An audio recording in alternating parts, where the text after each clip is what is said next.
حضرت والا کی بات یاد آ گئی کہ حضرت والا حضرت مولانا خلیل الرحمن سجاد نعمانی کہتے ہیں کہ ایک مرتبہ ایسا ہوا کہ میں مدرسے میں فارغ ہوا اور بیان کرنے کے لیے مسجد میں بیان کرنے گیا اور بیان کیا. میں نے لچھے دار تقریر کی, بہت جوشیلا تقریر, اور تقریر ایسا کہ میں نے ڈانٹ پلائی لوگوں کو, بہت بولا, بہت چیخا, بہت چلایا. حضرت کہتے ہیں کہ میں خوش ہو گیا, لوگ واہ واہ کرنے لگے.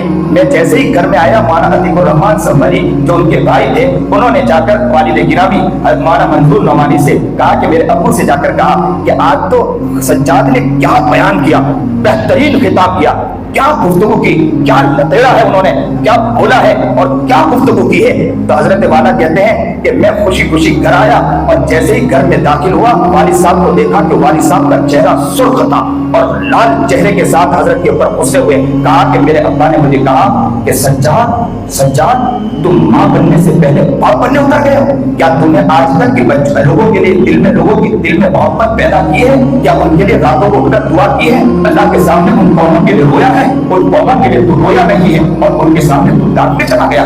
تو کب اللہ کے سامنے رویا ہے؟ تو مجھے بلا کر کہا تو اللہ کے سامنے رویا ہے. تو کہا میں نے ابا کے سامنے کچھ نہیں کہہ پایا, میں نے ابا سے کہا کہ ابا مجھے معاف کر دے, میرے سے غلطی ہو گئی. تب جا کے اللہ تعالیٰ اس مقام تک پہنچاتا ہے.